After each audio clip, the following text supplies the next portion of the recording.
Yang kedua,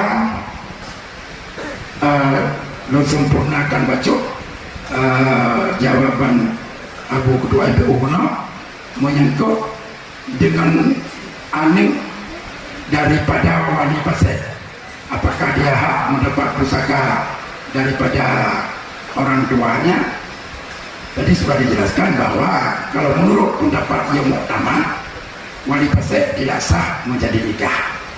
Tapi perlu diingat, nyokan ijma ulama akan hana sah nikah wali pasir.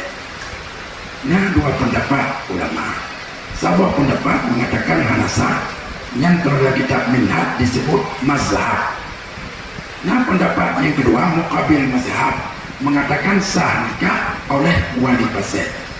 Nah, banyak juga ulama-ulama besar dalam mazhab Syafi'i